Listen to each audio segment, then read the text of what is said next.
ಅಘನಾಶಿನಿ ನದಿಗೆ ಗಂಗಾರತಿ ಮಾದರಿಯಲ್ಲಿ ಆರತಿಯನ್ನು ಮಾಡಲಾಗ್ತಾ ಇದೆ. ಜಿಲ್ಲೆಯಲ್ಲಿ ನಡೆಯುವಂತಹ ವಿಭಿನ್ನ ಆಚರಣೆ ಬಗ್ಗೆ ಒಂದು ವರದಿ ಇಲ್ಲಿದೆ.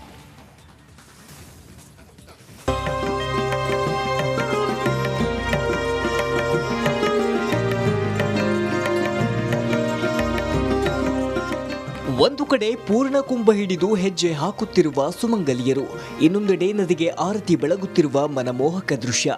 ಉತ್ತರ ಕನ್ನಡ ಜಿಲ್ಲೆ ಕುಮಟಾದ ದೇವಗಿ ಗ್ರಾಮ ಇಂಥದ್ದೊಂದು ಅಪರೂಪದ ಕಾರ್ಯಕ್ರಮಕ್ಕೆ ಸಾಕ್ಷಿ ಆಯಿತು.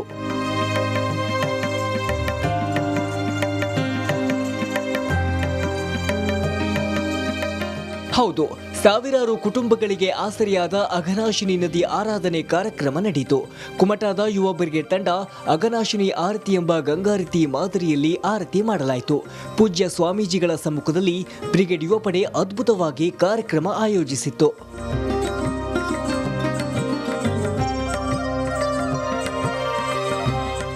ಗ್ರಾಮದ ನೂರಾರು ಸುಮಂಗಲಿಯರು ಪೂರ್ಣಕುಂಭ ಕಳಸ ಹಿಡಿದು ಮೆರವಣಿಗೆಯ ಮೂಲಕ ಸ್ವಾಮೀಜಿಗಳನ್ನ ಅಘನಾಶಿನಿ ತೀರಕ್ಕೆ ಕರೆತಂದರು. ಬಳಿಕ ವೇದಿಕೆಯಲ್ಲಿದ್ದ ಹಿರೇಹಡಗಲಿಯ ಶ್ರೀ ಅಭಿನವ ಹಾಲ ಸ್ವಾಮಿಗಳು, ಕರಿಂಜೆ ಮೂಡುಬಿದಿರಿಯ ಮುಕ್ತಾನಂದ ಶ್ರೀಗಳು ಕಾರ್ಯಕ್ರಮ ಉದ್ಘಾಟಿಸಿದರು. ಅಘನಾಶಿನಿ ಆರತಿ ಅನ್ನುವಂತಹ ಬಹಳ ಅರ್ಥಪೂರ್ಣ ಅದ್ಭುತವಾಗಿರತಕ್ಕಂಥ ಒಂದು ಕಾರ್ಯಕ್ರಮ ನಡೆದಿದೆ. ಇದನ್ನು ನಾವು ಕಣ್ಣಾರೆ ವೀಕ್ಷಣೆ ಮಾಡಬೇಕು. ಎಲ್ಲಿಯೋ ನಾವು ಕೇಳಿಸಿಕೊಂಡ್ರೆ ಸಾಕಾಗೋದಿಲ್ಲ. ಕಣ್ಣಾರೆ ವೀಕ್ಷಣೆ ಮಾಡಿದಾಗ ನಮ್ಮಲ್ಲಿ ಪ್ರತಿಯೊಂದು ಅಣು ರಣ ತೃಣ ಕಾಷ್ಟ ಎಲ್ಲದರಲ್ಲಿ ಕೂಡ ನಾವು ದೇವರನ್ನು ನೋಡುವಂತಹ ಕಾಣುವಂತಹ ಒಂದು ವಿಶಾಲವಾಗಿ ಸಮೃದ್ಧವಾಗಿರತಕ್ಕಂತಹ ಧರ್ಮ ನಮ್ಮದು. ಕುಮಟಾದ ನಡುವೆ ಹರಿಯುತ್ತಿರುವ ಅಘನಾಶಿನಿ ಶಿರಸಿಯ ಶಂಕರ ಹೊಂಡದಲ್ಲಿ ಹುಟ್ಟಿ ತದಡಿಯ ಅರಬ್ಬಿ ಸಮುದ್ರ ಸೇರುತ್ತೆ. ಸುಮಾರು 117 ಕಿಲೋಮೀಟರ್ ಹರಿಯುವ ಈ ನದಿ ಹಲವು ಗ್ರಾಮಗಳ ಜನರಿಗೆ ಜೀವನದಿಯಾಗಿದೆ. ಅಘನಾಶಿನಿ ಸುತ್ತಮುತ್ತ ಜೀವ ವೈವಿಧ್ಯಗಳ ರಾಶಿ ಇದೆ. ಯಾವುದೇ ಕಲ್ಮಶವಿಲ್ಲದ ಈ ನದಿ ರಾಮ್ಸರ್ ಪಟ್ಟಿಯಲ್ಲಿ ದಾಖಲಾದ ರಾಜ್ಯದ ಏಕೈಕ ನದಿಯಾಗಿದೆ. ಹೀಗಾಗಿ ಅಘನಾಶಿನಿಯನ್ನ ಸಂರಕ್ಷಿಸುವ ನಿಟ್ಟಿನಲ್ಲಿ ಆರತಿ ಬೆಳಗುವ ಮೂಲಕ ಆರಾಧನೆ ಮಾಡಲಾಯಿತು. ನದಿ ಅನ್ನೋದು ಸಂಸ್ಕೃತಿ ಮತ್ತು ಪರಂಪರೆಗಳ ನಿರಂತರ ಹರಿವನ್ನು ಉಳಿಸ್ಕೊಂಡಿರುವಂಥದ್ದು. ಯಾವಾಗ ನದಿ ಹಾಳಾಗುತ್ತೋ ಆಗ ಒಂದು ಭಾರತೀಯ ಸಂಸ್ಕೃತಿ ಪರಂಪರೆ, ಬರೀ ಭಾರತ ಅಷ್ಟಲ್ಲ, ಜಗತ್ತಿನ ಮೂಲೆ ಮೂಲೆಗಳಲ್ಲೂ ಇದು ಕಂಡು ಬರುವಂಥದ್ದು. ನದಿಯ ಇಕ್ಕೆಲಗಳಲ್ಲೇ ಸಂಸ್ಕೃತಿ ಡೆವಲಪ್ ಆಗೋದು. ಆ ದೃಷ್ಟಿಯಿಂದ ಹಿಂದೂ ಸಂಸ್ಕೃತಿಯನ್ನು ಉಳಿಸ್ಕೊಳ್ಬಹುದಾಗಿರುವಂಥ ಒಂದು ಮಹತ್ವದ ಹೆಜ್ಜೆ ಏನು ಅಂತಂದರೆ ನದಿಯನ್ನು ಉಳಿಸೋದೇ ಈ ಸಂಸ್ಕೃತಿಯನ್ನು ಉಳಿಸುವಂಥ ಒಂದು ಮಹತ್ವದ ಹೆಜ್ಜೆ ಅಂತ ನಾವು ಭಾವಿಸ್ತೀವಿ. ಈ ದೃಷ್ಟಿಯಿಂದ ರಾಜ್ಯದ ಅನೇಕ ಕಡೆಗಳಲ್ಲಿ ನಾವು ನದಿಗಳನ್ನು ಸ್ವಚ್ಛಗೊಳಿಸಿ ಅದಕ್ಕೆ ಆರತಿ ಮಾಡುವಂಥ ಪ್ರಯತ್ನ ಮಾಡ್ತಿದ್ದೀವಿ. ಒಟ್ನಲ್ಲಿ ಯುವ ಬ್ರಿಗೇಡ್ ಕುಮಟಾ ತಂಡ ಸತತ 3ನೇ ವರ್ಷ ನದಿ ಆರಾಧನೆ ಮೂಲಕ ಸಂಸ್ಕೃತಿ ಪರಂಪರೆ ಉಳಿಸಲು ಮುಂದಾಗಿರುವುದು ನಿಜಕ್ಕೂ ಶ್ಲಾಘನೀಯ. ಶೇಷಗಿರಿ ಮುಂಡಳ್ಳಿ, ರಿಪಬ್ಲಿಕ್ ಕನ್ನಡ. ಅಘನಾಶಿನಿ ನದಿಗೆ ಗಂಗಾರತಿ ಮಾದರಿಯಲ್ಲಿ ಆರತಿಯನ್ನು ಮಾಡಲಾಗ್ತಾ ಇದೆ. ಜಿಲ್ಲೆಯಲ್ಲಿ ನಡೆಯುವಂತಹ ವಿಭಿನ್ನ ಆಚರಣೆ ಬಗ್ಗೆ ಒಂದು ವರದಿ ಇಲ್ಲಿದೆ.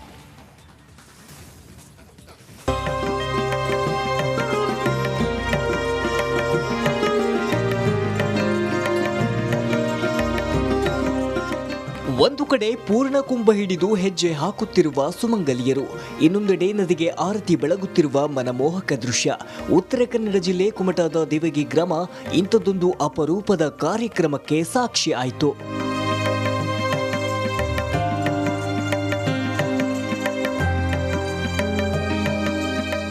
ಹೌದು, ಸಾವಿರಾರು ಕುಟುಂಬಗಳಿಗೆ ಆಸರೆಯಾದ ಅಘನಾಶಿನಿ ನದಿ ಆರಾಧನೆ ಕಾರ್ಯಕ್ರಮ ನಡೆಯಿತು. ಕುಮಟಾದ ಯುವ ಬ್ರಿಗೇಡ್ ತಂಡ ಅಘನಾಶಿನಿ ಆರತಿ ಎಂಬ ಗಂಗಾರತಿ ಮಾದರಿಯಲ್ಲಿ ಆರತಿ ಮಾಡಲಾಯಿತು. ಪೂಜ್ಯ ಸ್ವಾಮೀಜಿಗಳ ಸಮ್ಮುಖದಲ್ಲಿ ಬ್ರಿಗೇಡ್ ಯುವ ಪಡೆ ಅದ್ಭುತವಾಗಿ ಕಾರ್ಯಕ್ರಮ ಆಯೋಜಿಸಿತ್ತು.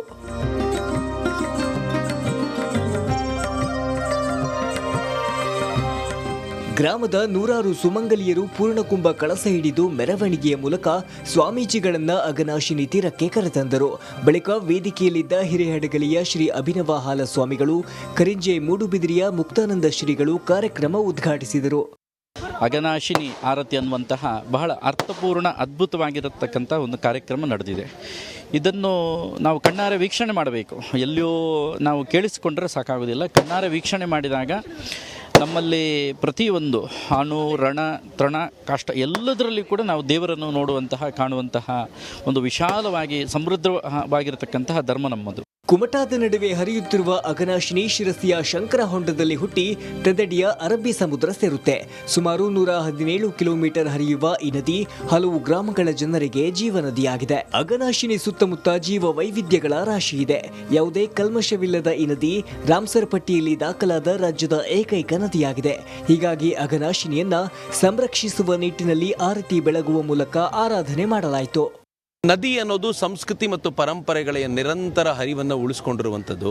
ಯಾವಾಗ ನದಿ ಹಾಳಾಗುತ್ತೋ ಆಗ ಒಂದು ಭಾರತೀಯ ಸಂಸ್ಕೃತಿ ಪರಂಪರೆ, ಬರೀ ಭಾರತ ಅಷ್ಟಲ್ಲ, ಜಗತ್ತಿನ ಮೂಲೆ ಮೂಲೆಗಳಲ್ಲೂ ಇದು ಕಂಡು ಬರುವಂಥದ್ದು. ನದಿಯ ಇಕ್ಕೆಲಗಳಲ್ಲೇ ಸಂಸ್ಕೃತಿ ಡೆವಲಪ್ ಆಗೋದು. ಆ ದೃಷ್ಟಿಯಿಂದ ಹಿಂದೂ ಸಂಸ್ಕೃತಿಯನ್ನು ಉಳಿಸ್ಕೊಳ್ಬಹುದಾಗಿರುವಂಥ ಒಂದು ಮಹತ್ವದ ಹೆಜ್ಜೆ ಏನು ಅಂತಂದರೆ, ನದಿಯನ್ನು ಉಳಿಸೋದೇ ಈ ಸಂಸ್ಕೃತಿಯನ್ನು ಉಳಿಸುವಂಥ ಒಂದು ಮಹತ್ವದ ಹೆಜ್ಜೆ ಅಂತ ನಾವು ಭಾವಿಸ್ತೀವಿ. ಈ ದೃಷ್ಟಿಯಿಂದ ರಾಜ್ಯದ ಅನೇಕ ಕಡೆಗಳಲ್ಲಿ ನಾವು ನದಿಗಳನ್ನು ಸ್ವಚ್ಛಗೊಳಿಸಿ ಅದಕ್ಕೆ ಆರತಿ ಮಾಡುವಂಥ ಪ್ರಯತ್ನ ಮಾಡ್ತಿದ್ದೀವಿ. ಒಟ್ನಲ್ಲಿ ಯುವ ಬ್ರಿಗೇಡ್ ಕುಮಟಾ ತಂಡ ಸತತ 3ನೇ ವರ್ಷ ನದಿ ಆರಾಧನೆ ಮೂಲಕ ಸಂಸ್ಕೃತಿ ಅಘನಾಶಿನಿ ನದಿಗೆ ಗಂಗಾರತಿ ಮಾದರಿಯಲ್ಲಿ ಆರತಿಯನ್ನು ಮಾಡಲಾಗ್ತಾ ಇದೆ. ಜಿಲ್ಲೆಯಲ್ಲಿ ನಡೆಯುವಂತಹ ವಿಭಿನ್ನ ಆಚರಣೆ ಬಗ್ಗೆ ಒಂದು ವರದಿ ಇಲ್ಲಿದೆ.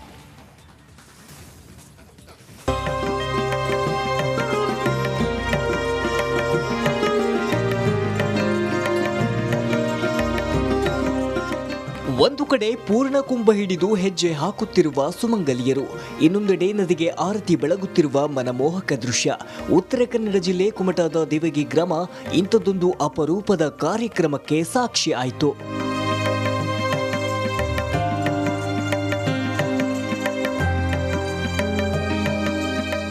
ಹೌದು, ಸಾವಿರಾರು ಕುಟುಂಬಗಳಿಗೆ ಆಸರೆಯಾದ ಅಘನಾಶಿನಿ ನದಿ ಆರಾಧನೆ ಕಾರ್ಯಕ್ರಮ ನಡೆಯಿತು. ಕುಮಟಾದ ಯುವ ಬ್ರಿಗೇಡ್ ತಂಡ ಅಘನಾಶಿನಿ ಆರತಿ ಎಂಬ ಗಂಗಾರತಿ ಮಾದರಿಯಲ್ಲಿ ಆರತಿ ಮಾಡಲಾಯಿತು. ಪೂಜ್ಯ ಸ್ವಾಮೀಜಿಗಳ ಸಮ್ಮುಖದಲ್ಲಿ ಬ್ರಿಗೇಡ್ ಯುವ ಪಡೆ ಅದ್ಭುತವಾಗಿ ಕಾರ್ಯಕ್ರಮ ಆಯೋಜಿಸಿತ್ತು.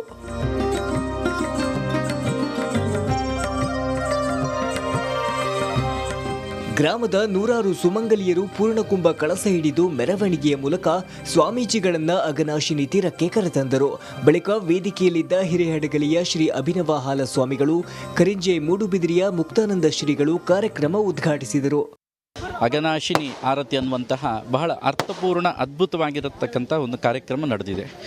ಇದನ್ನು ನಾವು ಕಣ್ಣಾರೆ ವೀಕ್ಷಣೆ ಮಾಡಬೇಕು. ಎಲ್ಲಿಯೂ ನಾವು ಕೇಳಿಸಿಕೊಂಡ್ರೆ ಸಾಕಾಗೋದಿಲ್ಲ. ಕಣ್ಣಾರೆ ವೀಕ್ಷಣೆ ಮಾಡಿದಾಗ ನಮ್ಮಲ್ಲಿ ಪ್ರತಿಯೊಂದು ಅಣು, ರಣ, ತೃಣ, ಕಾಷ್ಟ ಎಲ್ಲದರಲ್ಲಿ ಕೂಡ ನಾವು ದೇವರನ್ನು ನೋಡುವಂತಹ, ಕಾಣುವಂತಹ ಒಂದು ವಿಶಾಲವಾಗಿ ಸಮೃದ್ಧವಾಗಿರತಕ್ಕಂತಹ ಧರ್ಮ ನಮ್ಮದು. ಕುಮಟಾದ ನಡುವೆ ಹರಿಯುತ್ತಿರುವ ಅಘನಾಶಿನಿ ಶಿರಸಿಯ ಶಂಕರ ಹೊಂಡದಲ್ಲಿ ಹುಟ್ಟಿ ತದಡಿಯ ಅರಬ್ಬಿ ಸಮುದ್ರ ಸೇರುತ್ತೆ. ಸುಮಾರು 117 ಕಿಲೋಮೀಟರ್ ಹರಿಯುವ ಈ ನದಿ ಹಲವು ಗ್ರಾಮಗಳ ಜನರಿಗೆ ಜೀವನದಿಯಾಗಿದೆ. ಅಘನಾಶಿನಿ ಸುತ್ತಮುತ್ತ ಜೀವ ವೈವಿಧ್ಯಗಳ ರಾಶಿ ಇದೆ. ಯಾವುದೇ ಕಲ್ಮಶವಿಲ್ಲದ ಈ ನದಿ ರಾಮ್ಸರ್ ಪಟ್ಟಿಯಲ್ಲಿ ದಾಖಲಾದ ರಾಜ್ಯದ ಏಕೈಕ ನದಿಯಾಗಿದೆ. ಹೀಗಾಗಿ ಅಘನಾಶಿನಿಯನ್ನ ಸಂರಕ್ಷಿಸುವ ನಿಟ್ಟಿನಲ್ಲಿ ಆರತಿ ಬೆಳಗುವ ಮೂಲಕ ಆರಾಧನೆ ಮಾಡಲಾಯಿತು. ನದಿ ಅನ್ನೋದು ಸಂಸ್ಕೃತಿ ಮತ್ತು ಪರಂಪರೆಗಳ ನಿರಂತರ ಹರಿವನ್ನು ಉಳಿಸ್ಕೊಂಡಿರುವಂಥದ್ದು. ಯಾವಾಗ ನದಿ ಹಾಳಾಗುತ್ತೋ ಆಗ ಒಂದು ಭಾರತೀಯ ಸಂಸ್ಕೃತಿ ಪರಂಪರೆ, ಬರೀ ಭಾರತ ಅಷ್ಟಲ್ಲ, ಜಗತ್ತಿನ ಮೂಲೆ ಮೂಲೆಗಳಲ್ಲೂ ಇದು ಕಂಡು ಬರುವಂಥದ್ದು. ನದಿಯ ಇಕ್ಕೆಲಗಳಲ್ಲೇ ಸಂಸ್ಕೃತಿ ಡೆವಲಪ್ ಆಗೋದು. ಆ ದೃಷ್ಟಿಯಿಂದ ಹಿಂದೂ ಸಂಸ್ಕೃತಿಯನ್ನು ಉಳಿಸ್ಕೊಳ್ಬಹುದಾಗಿರುವಂಥ ಒಂದು ಮಹತ್ವದ ಹೆಜ್ಜೆ ಏನು ಅಂತಂದರೆ, ನದಿಯನ್ನು ಉಳಿಸೋದೇ ಈ ಸಂಸ್ಕೃತಿಯನ್ನು ಉಳಿಸುವಂಥ ಒಂದು ಮಹತ್ವದ ಹೆಜ್ಜೆ ಅಂತ ನಾವು ಭಾವಿಸ್ತೀವಿ. ಈ ದೃಷ್ಟಿಯಿಂದ ರಾಜ್ಯದ ಅನೇಕ ಕಡೆಗಳಲ್ಲಿ ನಾವು ನದಿಗಳನ್ನು ಸ್ವಚ್ಛಗೊಳಿಸಿ ಅದಕ್ಕೆ ಆರತಿ ಮಾಡುವಂಥ ಪ್ರಯತ್ನ ಮಾಡ್ತಿದ್ದೀವಿ. ಒಟ್ನಲ್ಲಿ ಯುವ ಬ್ರಿಗೇಡ್ ಕುಮಟಾ ತಂಡ ಸತತ 3ನೇ ವರ್ಷ ನದಿ ಆರಾಧನೆ ಮೂಲಕ ಸಂಸ್ಕೃತಿ ಪರಂಪರೆ ಉಳಿಸಲು ಮುಂದಾಗಿರುವುದು ನಿಜಕ್ಕೂ ಶ್ಲಾಘನೀಯ. ಶೇಷಗಿರಿ ಮುಂಡಳ್ಳಿ, ರಿಪಬ್ಲಿಕ್ ಕನ್ನಡ, ಕಾರವಾರ. ಅಘನಾಶಿನಿ ನದಿಗೆ ಗಂಗಾರತಿ ಮಾದರಿಯಲ್ಲಿ ಆರತಿಯನ್ನು ಮಾಡಲಾಗ್ತಾ ಇದೆ. ಜಿಲ್ಲೆಯಲ್ಲಿ ನಡೆಯುವಂತಹ ವಿಭಿನ್ನ ಆಚರಣೆ ಬಗ್ಗೆ ಒಂದು ವರದಿ ಇಲ್ಲಿದೆ.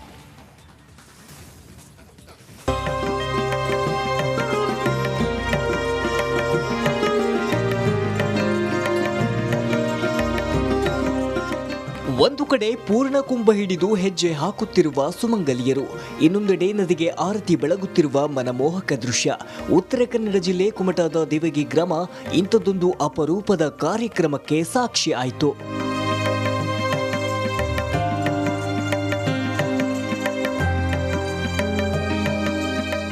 ಹೌದು, ಸಾವಿರಾರು ಕುಟುಂಬಗಳಿಗೆ ಆಸರೆಯಾದ ಅಘನಾಶಿನಿ ನದಿ ಆರಾಧನೆ ಕಾರ್ಯಕ್ರಮ ನಡೆಯಿತು. ಕುಮಟಾದ ಯುವ ಬ್ರಿಗೇಡ್ ತಂಡ ಅಘನಾಶಿನಿ ಆರತಿ ಎಂಬ ಗಂಗಾರತಿ ಮಾದರಿಯಲ್ಲಿ ಆರತಿ ಮಾಡಲಾಯಿತು. ಪೂಜ್ಯ ಸ್ವಾಮೀಜಿಗಳ ಸಮ್ಮುಖದಲ್ಲಿ ಬ್ರಿಗೇಡ್ ಯುವ ಪಡೆ ಅದ್ಭುತವಾಗಿ ಕಾರ್ಯಕ್ರಮ ಆಯೋಜಿಸಿತ್ತು.